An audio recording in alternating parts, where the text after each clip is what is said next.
วิทย์กราบคารวะแด่ไตรไวยสาปารมีธรรมพระมหาเถรานุเถระเจ้าคณะพระสังฆาธิการ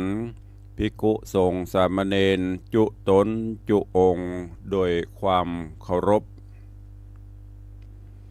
ขอเจริญสุขเจริญปรญาติโยมศรัทธาสาธุชนพุทธบริษัทติ่นจองห้องวัดจุหนุ่มเท่าใจหญิงขอน้อมต้อนรับทุกท่านเข้าสู่รายการมรดกธรรม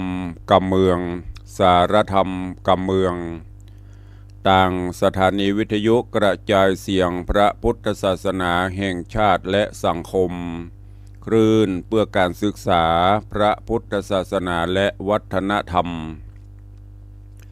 ส่งสัญญาณกระจายเสียงจากสถานีวิทยุวัดฝ่ายหิน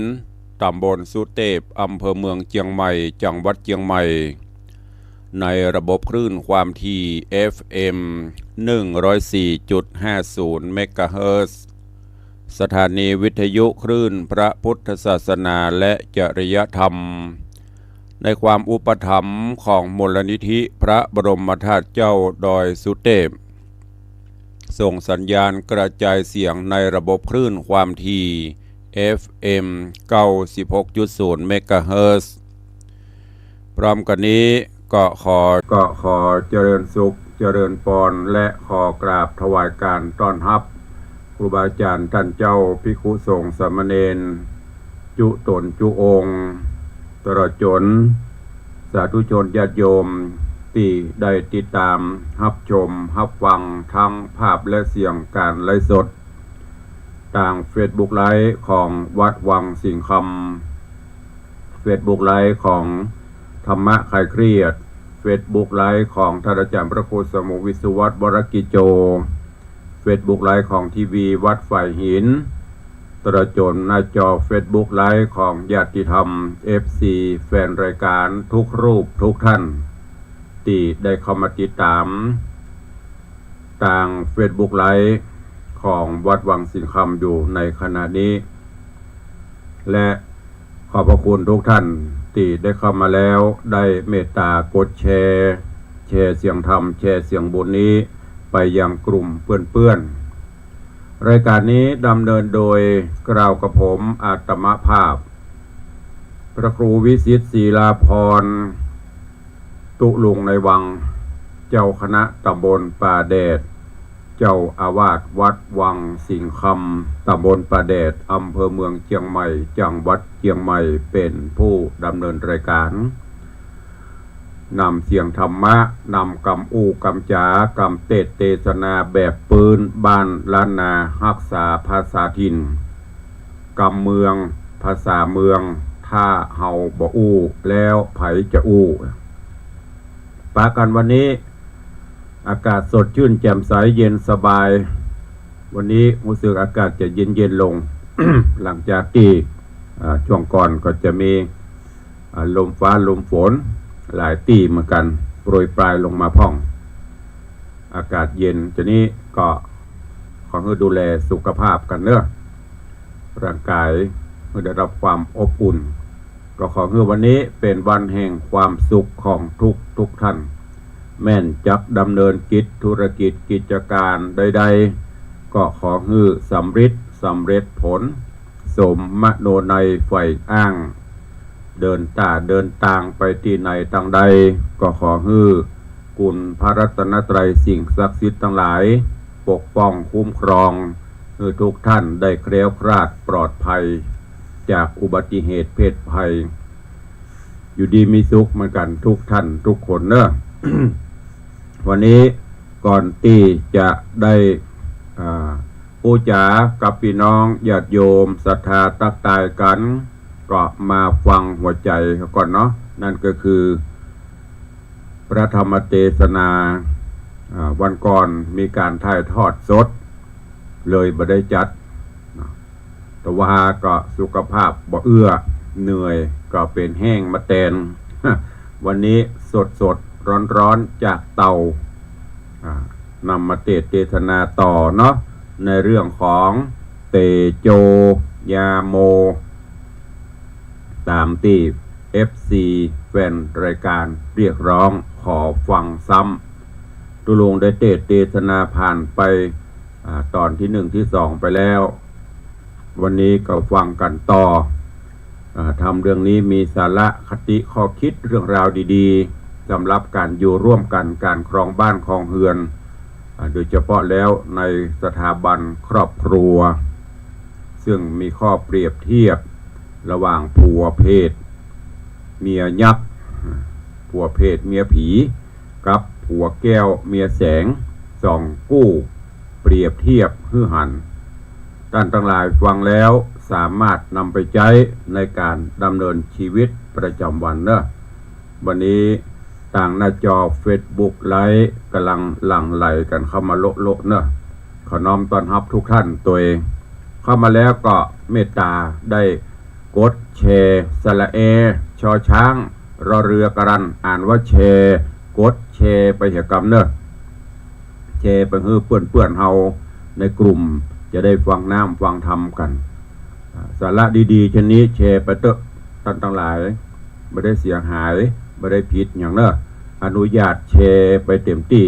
แต่เรื่องใดที่มันไร้สาระไม่ต้องไปแชร์ไม่มีประโยชน์เรื่องราวที่มันดีอย่างไม่ต้องไปแชร์หันอย่างเข้ามาที่มันเปิงกับลบขว้างเนี่ยมันต้องไปปิ้งป้องไปแชร์เรื่องไร้สาระอันนี้มีสาระมีประโยชน์แชร์ไปเถอะแต่เปิ้นจะพอบ่พอเปิ้นจะอ่านบ่อ่านจะฟังบ่ฟังก็เป็นแถมเรื่องนึงเป็นพระกุศลแชร์บุญแชร์เสียงธรรมนี้ไป ในตอนก่อนตุลุงได้เทศนามาถึงยังอยู่ในกู้ของผัวแก้วเมียแสงอยู่เนอะระหว่างเตโจกับจันตาซึ่งหลังจากที่ป่อเสียถีได้เอาคำมาจ้างฮื้อพิษฮื้อเถียงกันเอาคำมาปั่นนึ่งฮื้อพิษกันบ่เหมือน7 วันก็พอละ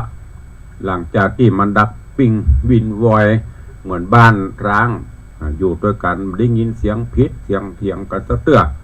ป่อเสียถีก็เลยเอามาจ้างในตอนนี้กำลังอยู่ในช่วงของการทดสอบนับตั้งแต่เตโจลองใจของจันตาตั้งแต่จันตาไปกาดยำเจ้าเตโจก็ค่อยทดลองว่าความฮักจะเป็นจะได้จะบัดแต่จริงจังจริงใจต่อกันก็ไปนอนกิ้งเกือกขี้มาแล้วก็ขึ้นไปนอนห่มผ้าจันตาปิกมาหันไปเสาะหาผัวบ่ปะไปเสาะพอจนไปปะในที่นอนห่มผ้ากลุ่มกระลุมคางอยู่ฮือจันตาก็ใจบดีโอ้อายเป็นอย่างก้าวันนี้อย่างบรรลุกมานอนคางอยู่ฮือเป็นอย่างก้าเตโจก็เตโจก็ค่อยลองใจแกงทะลิดาจันตาก็บ่โหดบ่เกียดอย่างซับอย่างจนสุดท้ายเตโจกลัวเป็นบาปเป็นกรรมก็เลยอูจ๋าบอกฮือจันตาจากนั้นก็ปากันเข้าป่าเบื่อไปจากนั้นก็ปากันไปบุบุญโคบุบุญป่าโดยที่ไหนเป็นน้ำที่ไหนเข้ายากเป็นโคเป็นคุ้มเตโจก็จะปาจันตาบุญไปเพื่อที่จะฮือน้ำฮือขอฮือหยำนะก็เกี่ยวก็เป็นไปจากนั้นแต่จันตาบ่ได้โหดบ่ได้เกียดผัวไปจะได้กับไปจากนั้นผัวจำอย่างกันเนี้ยไปปะใส่ปุงไก่ปลาก็บอกให้จันตาไหลตอนปิกไปบ้านไปปะใส่งัวใส่ควายก็บอกจันตาไหลปิกไปบ้านไปปะใส่ใบหินบะผามีรูปร่างคล้ายกับจ้างหมอบจ้างมูกก็บอกจันตาแปลงไม่ขอจะเอา จ้างลุกไล่จ้างลุกจันตาก็เนี้ยบ่ละบ่คัดโดยใจทุกอย่างสุดท้ายแต่ตอนนี้เตปาอาฮักเปิ้นก็โดยติดตามส่องพอพฤติกรรมถึงกู้ก็ ก็โดนจิตโดนใจบหินบาพาก็กลายเป็นจ้างแต่แล้วก็ลุกขึ้นตองจ้างที่ท่านก็มีเงินคำกำเกื้อจนกระทั่งหาบไปไว้บ้านไว้จองแต่ยังบ่แล้วเรื่องแผนการทดลองใจเมียก็ยังมีไปเรื่อยๆตอนนี้เตโจก็จะปาจันตาเพื่อที่จะไปเสาะหะปูหะป่าอย่างกามุนี่ก่อนก็ไปละกรรมละตอนนี้จะไปหะหนองหมดแล้วไปหะตำน้ำเหมืองป่าในที่เป็นเงี้ยงมีเงี้ยงมีคมก็บอกว่ามีอย่างจำจันตางมจันตาก็งมได้หมดเงี้ยงป่ากระตึมบอกปักมือแม้แต่ป่าดุกป่ากั้งป่าเงี้ยงมุนี่นะไม่เป็นไรสักอย่างปลอดภัยพลิกมาบ้านก็อยู่ด้วยกันกินด้วยกันอย่างมีความสุขแผนการต่อไปจะจวนจันตาเข้าป่าทำต่อแล้วก็จวนจันตาไปหาหนองจะหาได้บ่ได้จะได้หนองใหญ่หนองหลวงนี่จะมีอย่างอยู่เชิญทุกท่านติดตามรับฟังพระธรรมเทศนาเรื่องเตโจยาโมในตอนต่อไปอันเป็นตอนที่3ณโอกาสบัดนี้ นะโมตัสสะภะคะวะโตอะระหะโตสัมมาสัมพุทธัสสะ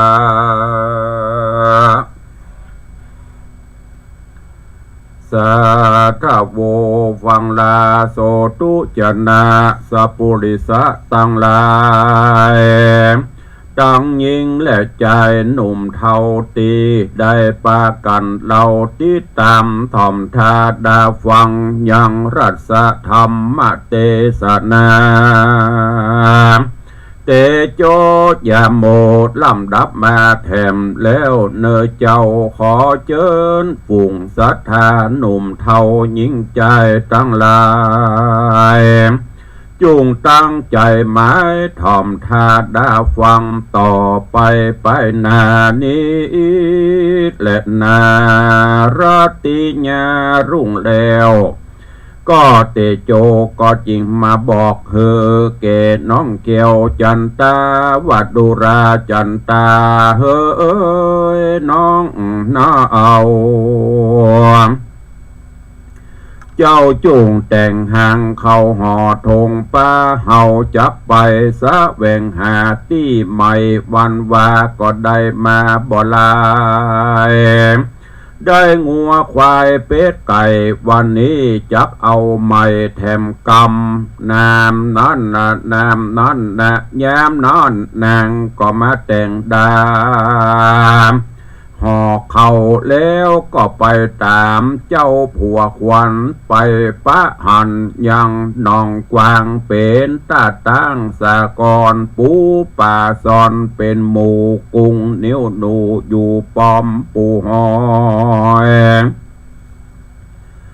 ตามเฟยหน่อยลุ่มดามบัวจามจ้ำจังก้อนดอกปานซอนผักบุงผักส้มกลุ่มและปูมปลา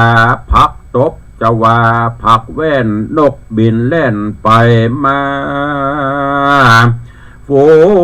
งหมูกาอยู่น้ำกาใจซ้ำดำไกลนกซอนไหลไกลตีนกเป็ดรี่อยู่หิมนองหมูป่ากองปลาลาดปลาสวาดจะโดปลาโกหัวแอบอ่างตังปลาคางและปลามันปลานวลจันและปลาบึกวิดและปลาปีกวิดเว้นฝีกไปมาฝูงแมงงาเนียงนิวเดียง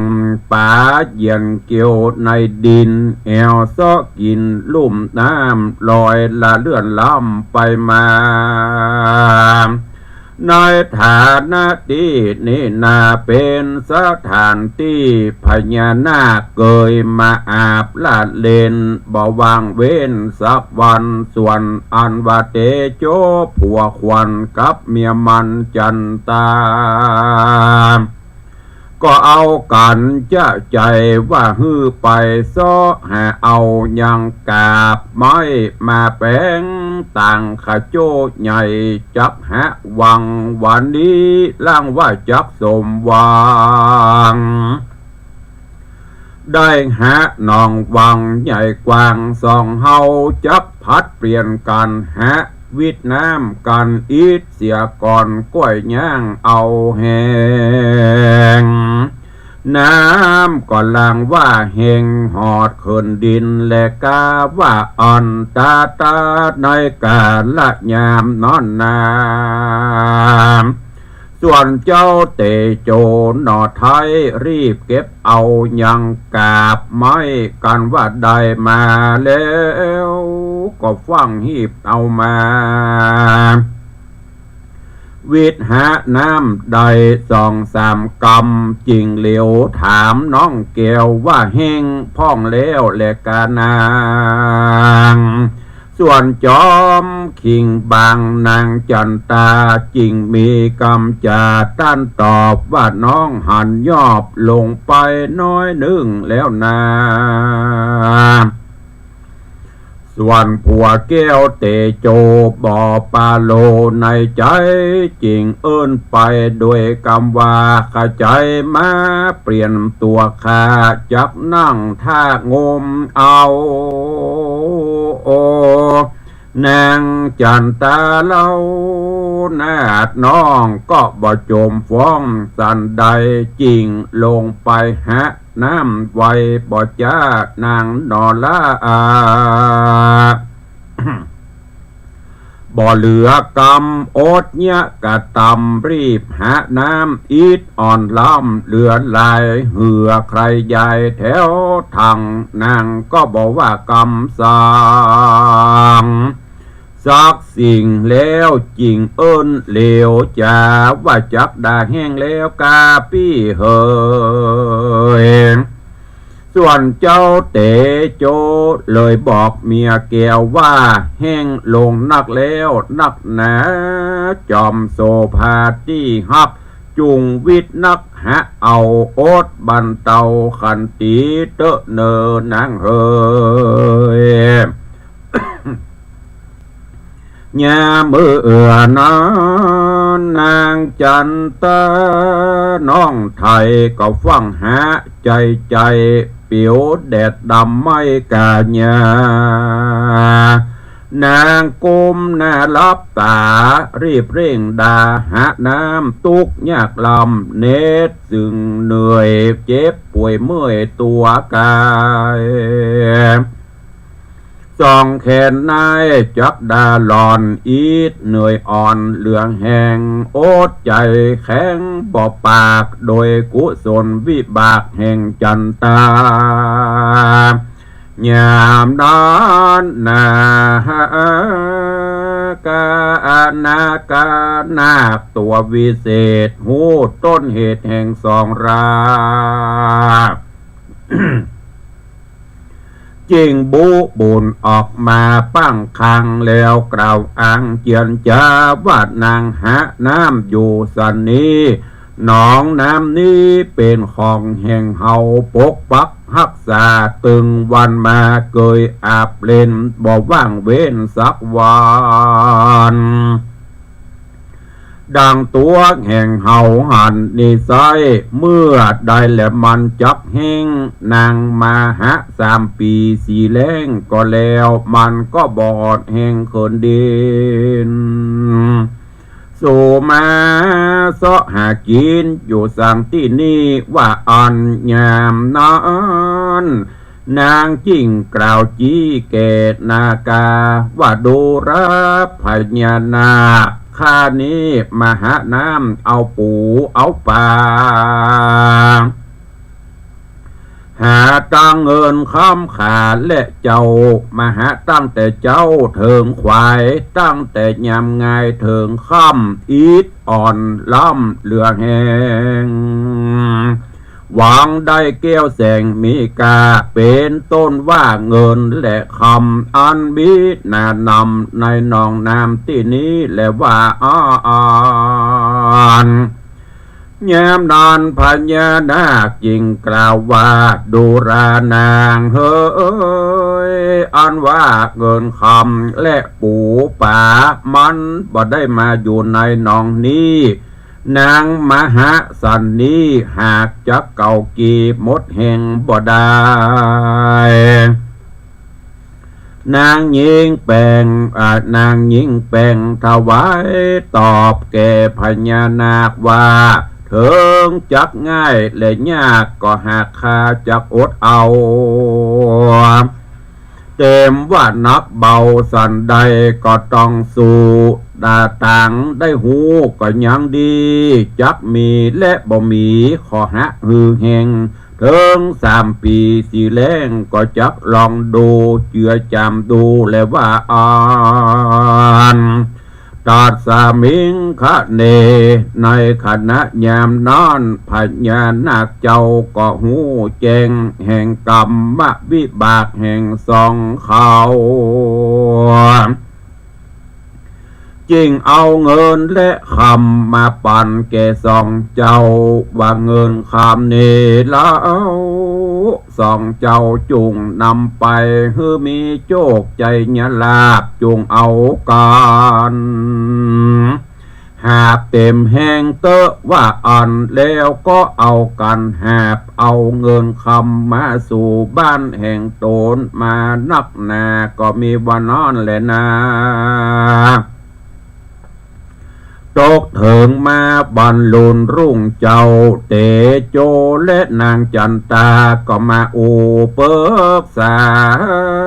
กันแล้วเอาคำปันนาปีกไปส่งใส่แก่พ่อแม่นายเศรษฐีไขตามกรรมมีน้อมไว้ว่าสองคาลูกไทยบ่เหลือกรรมขอ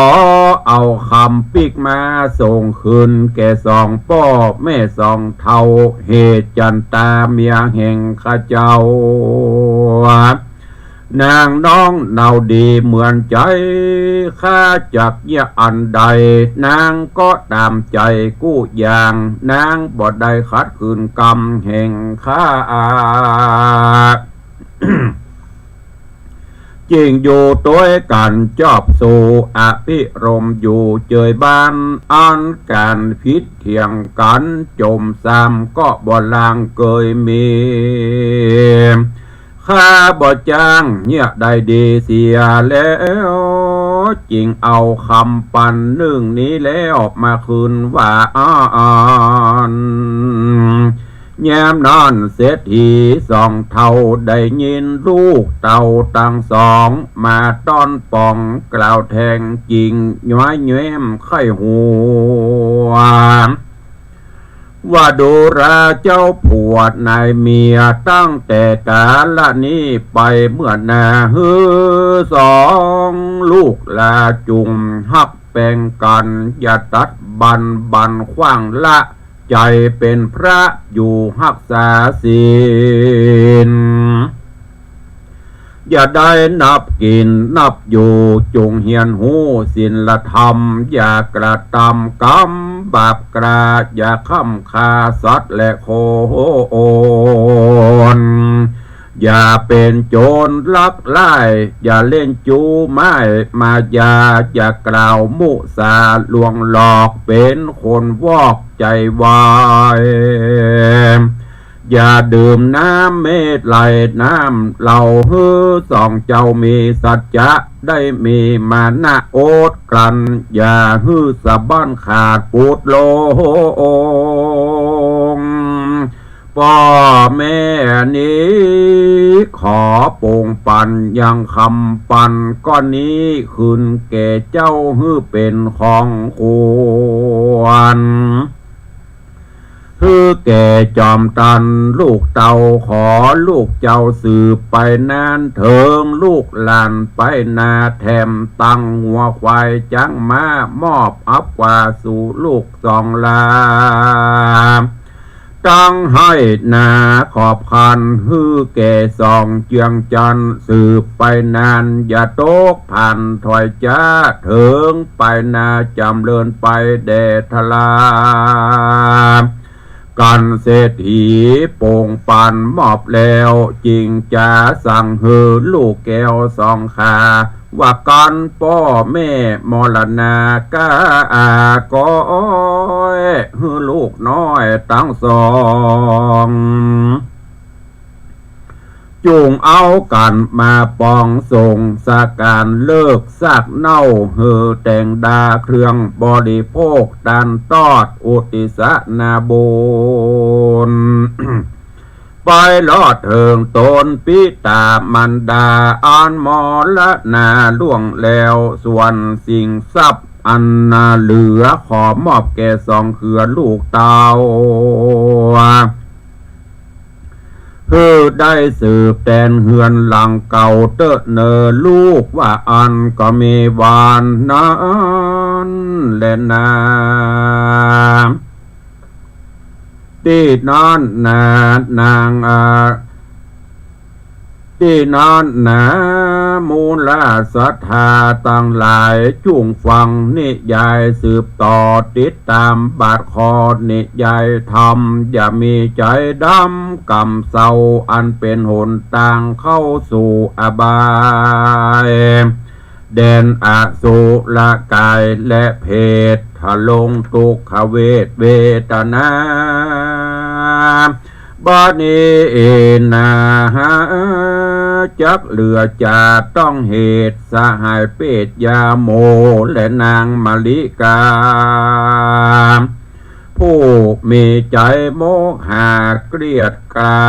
ญาเมื่อนางกลับมาจากกาดส่วนยาโมตัวโผตนผัวจริงโอกาสจะกล่าวฮื้อนางหูข่าวกรรมดีว่าป้อเศรษฐีสองเท่าเป็นเจ้าเก่าแห่งเฮามาได้หานกู้แห่งเฮาทุกขาดลำบากด้วยอันเป็นปากเป็นเสียงสันตาสัตตะสำเนียงโจมสามจ้างพิษหาดหามเดือดบานสองเท่าพ่อแม่ขี้ค้านได้ยินใครฮือเฮาดักกินดักอยู่ต้านจริงใดมาสู่เกหาเอานิคาคำมาใจจ้างโดยกำอ้างไปไหลจ้าว่าจักแถมหัวควายจ้างมาดังผืนผ้าครัวใบฮือสองเฮาอดจะอดปากเพราะอยู่ตุกยากกับกันอย่าพิษเทียงเดือดนั้นเหมือนก่อนฮือละผ่อนเบาโลพ่อแม่เสียทีจริงมอบปงเอาคำไว้ฮืออดกลั้นใดนานได้7 วันการท่าเอาการอดบ่ได้คำขาดดวงใสก้อนนี้อย่าดักลี่เก็บอามจงฮืดนำไปปิกคืนเล่าส่งคืนเก่าเดิมอ่อนว่ากูนี้ใครสอนใครสั่งฮือลูกน้อยดีดังบุตตาตั้งอยู่ในศรัทธายังเชื่ออย่าอยู่เบื่อผิดเถียงกันว่าอ่านติดนานนางมาลิกาใครหูแน่ว่ากันมีแต่ดังกำจ้าจุงเอาคำนั้นนามาฮือดูฮือพอก่อนบอทาสุกซ่อนไว้คนเดียวส่วนยาโมจิมจาเลี้ยวบอกน้องว่าอยู่ในห้องนอนนาย ขอกินข้าวง่ายก่อนเตื้อน้องพี่จักเอาออกจากห้องมาฮื้อนางหันขะแนมว่าเฮาสองพี่น้องอย่าได้ผิดเทียงทองแถมซ้ำกันฝ่ายใดเหลือล้อมก็คือฝ่ายหนึ่งอดเอาแม่นกำนับเบาปะละปะลาดจุงอนุญาตอภัย นางมาริกาไม่มาดหายขนาดเหลือใจจ๋ากำใดห้องดาว่าห้าเฮ้ยห้าสันดานหมาไปอู้กับมาปูนเตอะโคนสั่งเงาเสอะอยู่ตังวานจักฮือกุ้มกันใด7 วันบุดนึ่งว่าบ่ฮือผิดเทียงกันแถมซ้ำมาอู้กรรมอย่างนั้นภายในจักฟังตานเป็นแต่มันจัดเงามาหูข่าวได้เงินคำป้อยมาจากกรรมเด็กยอเป็นกรรมเจนป้อมึงกาว่าอ่านเนติตาขีญาอันเตสดายังเตโจยาโมตอนที่3ก็บังโกมสมเรศเสด็จปริปุณังจบไปแห่มตอน1เตโจยาโมนิยายธรรมที่มีสาระคติข้อคิดเรื่องราวในสถาบันครอบครัวนะฟังแล้วเป็นจะได้พ่องเก็บแกะกรไกเอาสาระแก่นสารเนอะการทดสอบคู่แรกระหว่างเตโจกับจันตาเตโจก็หาเรื่องหาราวใครคือเมียโหดใครคือเมียเกียดแต่จันตาก็บ่โหดบ่เกียดด่าจะได้กำว่าบ่ตอบบ่แตนจวนไปไหนไปจำยิ่งอย่างเงียบมดด่านสุดท้าย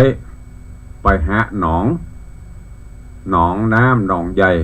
ซึ่งเป็นที่อยู่ของพญานาคดูพอโล รัฐบ่ได้มีเครื่องสูบเหมือนประเดียวนะมันใจไปตั้งสูบปุ่มล่ม2 วัน 3 วันแห้งไงนะปรากฏว่าไปซ่ออุปกรณ์ในที่นี้ที่จะเอามาหาก็คือกาบไม้นอนเดียวบูจากอะไรเป็นกาบไม้ กาบไม้ที่มันจะพลัดเพียดกาบไม้บงไม้สางที่มันมีกายแต่ก่อนเพื่อนำมาแปลงควกแปลงเปลี่ยนกันฮะเรารับทหารนึกพอลุหนองน้ำกว้างใหญ่ไพศาลเอากาบไม้มานั่งฮะแกวบเมื่อใดมันจะแห้งเตโจฮะก่อนสกรรมถามจันตาแห้งเพราะละกันน้อง จันตาก็เจ้าหันมันหยอบลงพ่องนะอันก็เดี๋ยวน้องมาเปลี่ยนไอ้เตโจก็ขึ้นไปอยู่ทางบนจันตาฮะต่อจันตาก็ถามเป็นได้พ่องไอ้แห้งไปพ่องก็หยอบไปพ่องแล้วแม่มันเนาะต่างคนก็ต่างเปลี่ยนกันขึ้นเปลี่ยนกันลงฮะไปโอ้นาทีนั้นพญานาคส่องหูเล็งหันความเพียรพยายามของ2 เจ้าก็เลยพุดออกมาถามจันตานางเฮยนางมาอย่างนี้กันเนี่ยดูเขามาอย่างนี้จันตาก็อธิบายบอกโอ้ข้าเจ้าคนนี้มาฮะนะจะเสาะปูเสาะปลาหุได้เงินได้คำอย่างหมดจะมาอยู่ในหนองนี่พญานาคก็บอกโอ้สู่จะไปหานี่ปดโต3 ปี 4แล้วมันก็บ่แห้งข้าอยู่นี่ข้าหูกะบัดถ้าเนี้ยจะได้แห้งแทนที่มันจะจันตาจะโหดจะเกลียดจันตาโอ้เป็นอย่างตั้นความพยายามอยู่ที่ไหนความสำเร็จอยู่ที่หั่นก่อยเนี้ยไป แห้งบ่ได้จะมาเตอะ3 ปี 4แล้วมันกำลังแห้งกะด้วยความเพียรพยายามและที่สำคัญก็คือด้วยบุญกุศลที่อยู่ด้วยกันบ่เคยพิษบ่เคยเถียงบ่เคยด่าบ่เคยลบหลู่กันคือความเคารพนับถือกันผัวนับถือเมียเกียรติเมีย ยกย่องเมียเคารพผัวเกียรติผัวบ่เคยบ้ากล่าวได้บ่เคยทำอย่างที่มันบ่ดีเด้อมีศีลมีธรรมถึงกู้เตบบุตรเตบดาเปิ้นส่องหูเล็งหันเปิ้นว่าตั้นทั้งหลายเฮาเนี่ยหยังเนี่ยจะไปว่าไผบ่ฮู้คนอื่นไม่รู้แต่ตัวเฮาเนี่ยหูผีสางนางไม้เตบุตรเทวดาอาหักเปิ้นหูจะไปว่ามีไผหูจะไปแย่อย่างที่ดีคนอื่นบ่ฮู้ถึงใครไม่รู้แต่เรารู้คนอื่นหูยังบ่เท่าเฮาหูนะมันตึงจิตงิดที่เฮากึดพอเป็นใจพญานาคก็จะตอบแทนกูลเขากอดเปลี่ยนกูลงามความดีก็เลยบอกว่าเจ้าทั้งสองบ่ถ้าหาอยู่ข้าได้อย่างเงินคำข้าจะข้าจะแบ่งปั่นจากนั้นก็เอาเงินเอาคำแบ่งปั่นหาบไปเนอะหาบไปใบบ้านใบจองปิกไปเตอะบ่ถ้าหาจะได้มันก็ตึงมาแห้งเตโจกับจันตาก็ได้รับแบ่งปันเงินคำกำเกลือจากพญานาคก็หาปิกไปบ้านไปจองถึงสองพอได้ดิบได้ดีจะโดยกุศลบุญคุณงามความดีในด้านการอยู่ร่วมกันด้วยความเคารพนับถือกันก็เลยว่าน้องเหยคำปันที่พ่อเสียทีเอามาเนี่ยของเฮาก็มีนักละมีเปลือกละเอาไปขืนเปิ้นเนาะก็เลยเอาคำนั้นไปปิกไปขืนคือพ่อเสียทีบอกว่าพ่อเหยเนี่ยบ่ได้เฮ้ย เนี่ยได้ก็แง่วจันตามันก็บ่โคตรมันก็บ่มิ่งมันก็บ่พีดกันนะพ่ออันคำที่พ่อเอามามาจ้างนะมันเอาบ่ได้มันผิดสัจจะเนาะเอามาคืนคือพ่อเนอะพ่อเสียทีแม่เสียทีได้หันจนนั่นก็เลยมันเป็นบุญกุศลคุณงามความดีของเจ้าทั้งสองโลกเลยเอาคำนั้นเอาหมอบเป็นของที่เป็นของขวัญนี่เอาเตอะบอกว่าเอาคืนนะลูกเหยเก็บใบเสื่อมใบต่อหันเตอะแล้วก็เอาจ้างม้างัวควายแหมแหมเนี่ยโดยบุญบารมีที่อยู่ด้วยกันแต่แล้วก็คือช่วยกันสร้างนะญาติโยมทั้งหลายผัวว่าใดเมียว่าอันช่วยกันริลำตำสร้างมีความเพียรมุมานะได้เงินได้คำมาก็เก็บหอมรำริบแบ่งเป็นสัดเป็นส่วนใจในสิ่งที่จำเป็นกินไปตานไปโคตรขอบ่ไปขี้เกียจขี้ค้านความร่ำโดยมาดึงตัวมาอันนี้กู้แรกเนอะระหว่างเตโจกับจันตาก็เดี๋ยววันต่อไปจะขึ้นกำลังเกินนำขึ้นมาละระหว่างยาโมกับมลิกาว่าจะเปลี่ยนจะได้ก้อยติดตามฟังกันไปเนอะฟังแล้วก็เก็บเอาสิ่งสาระข้อคิดเรื่องราวดีๆลองพอลไผติหิบมากาบ่ขึ้นอยู่ด้วยกันแต่มันมีเหตุอันใดลองพิจารณาพออาจจะด้วยความเคารพนับถือกันผัวได้เงินคำมาเมียเอาไปกินไปแอวไปเล่นไปแต่งเนื้อแต่งตัวเหียซื้ออย่างเหียมดกาเนี่ยหรือว่าเมียดีผัวไปกินขี้เหล้าเมายากาไปช่วยกันกันหามไปช่วยกันเก็บกันสร้างกาฐานะเฮาถึงบะหมี่เหมือนเปิ้นลองพิจารณาเอาแล้วก็ลองเอาไปเก็บไปใจปรับปรุงแก้ไขแล้วสิ่งที่ดีๆมันก็จะตามมาเนอะ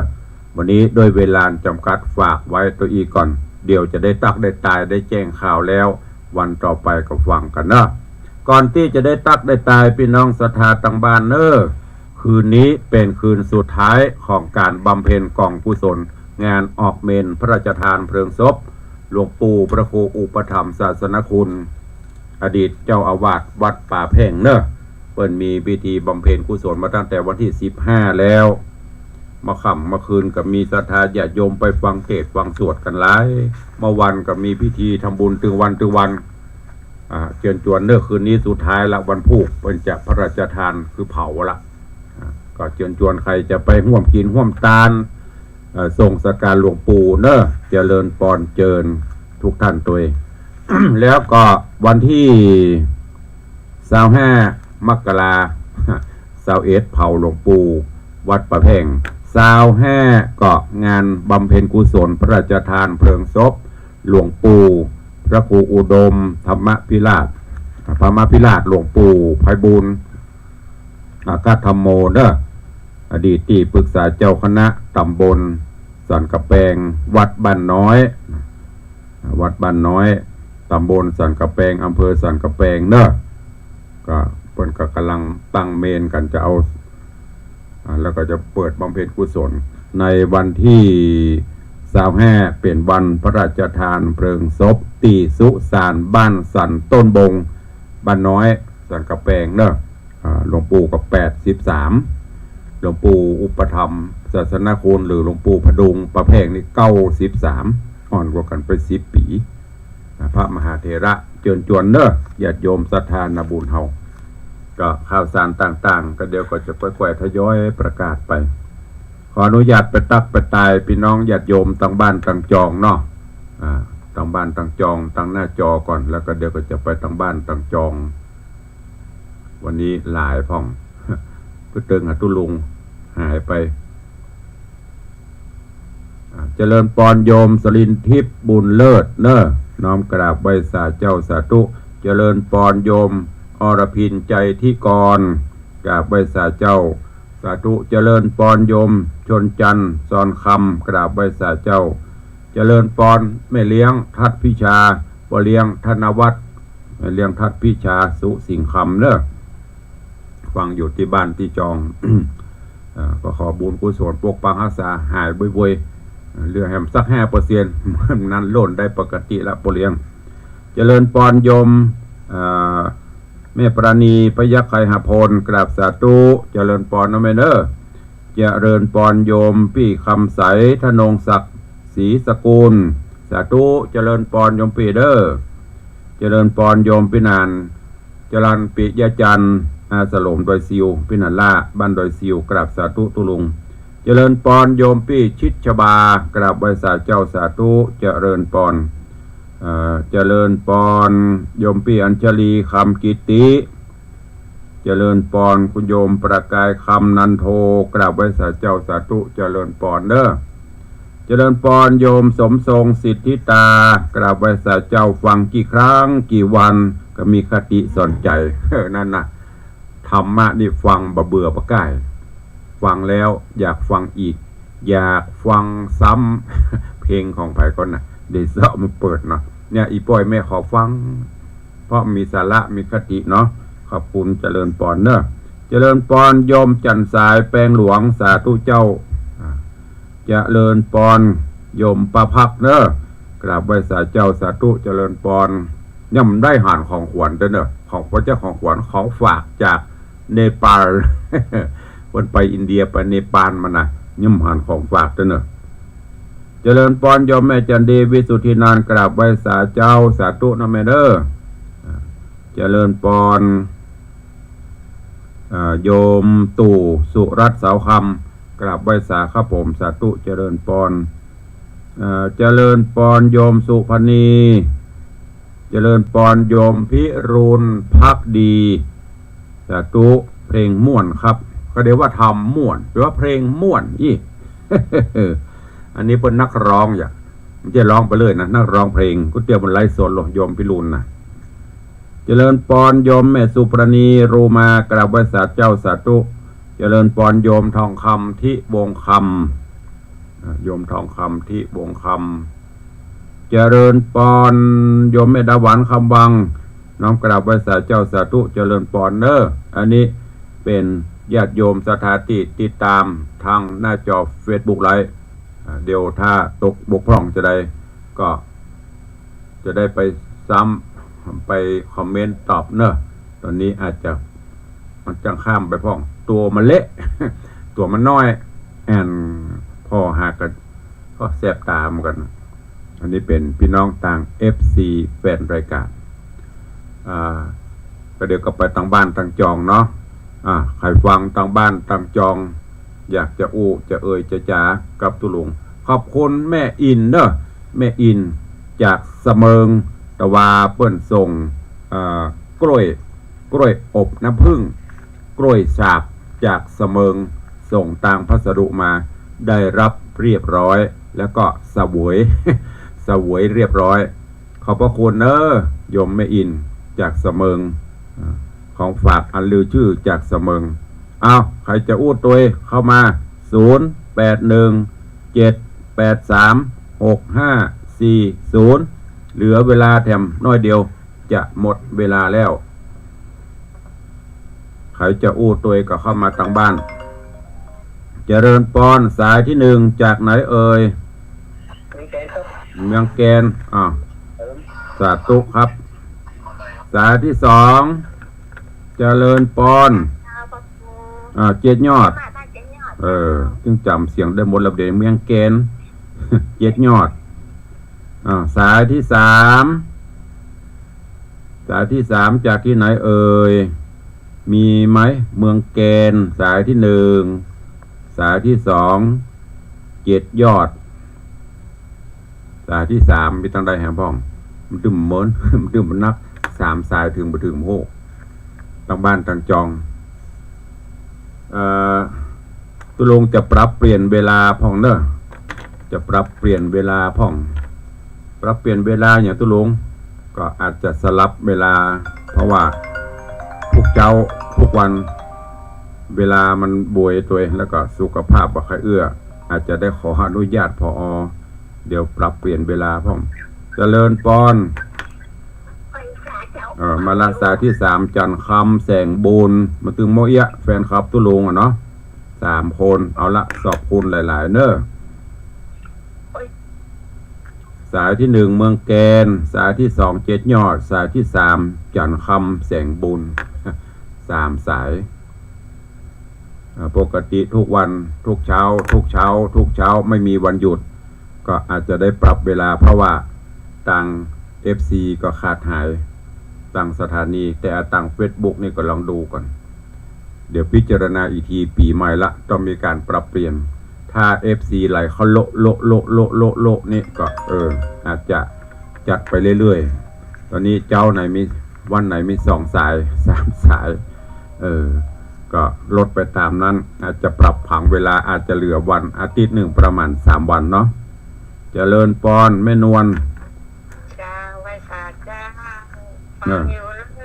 ฟังเป็นวันเนอะสาธุอนุโมทนาเนอะเจ้าสาเจ้าแม่นวลเทพเสด็จสายที่4มีไหมสัก7 สายได้ก่อนพดชง7 1 2 3 4ก็แล้วมี4 สายแถม3 สายมีไหมถ้ามี3 สายก็จะคงเวลาไว้ถ้า3 สายยังไม่ไปถึงก็จะลดเวลาเหลืออาทิตย์ละ3 วันอาจจะเป็นจันทร์พุธศุกร์ปรับเปลี่ยนผังเวลาไปเดี๋ยวตุเจ้ารูปอื่นเปิ่นดำเนินรายการแทนพ่องสังขารธรรมก็บ่เอื้อละ FC ก็อิ่มนายไก่จังพ่องละลดลงกูเตือนนี้ปวดโตหางเวลาต่างบ้านไหลเขาโละเนี่ยถ้าจมด้วยนานไหลเขาโละละถ้าไปจมนี้มีมันนี่มาสายที่5ยายพะเลิศว่าไดมีเจ้ามีฟังอยู่ก็โทรหาพ่องการดักปิ้งบินวอยก็จะไปหูดักจื้อมันลือฟังทำก็จมน้อยคันไหลเขาโละเนี่ยก็ไปจมหาย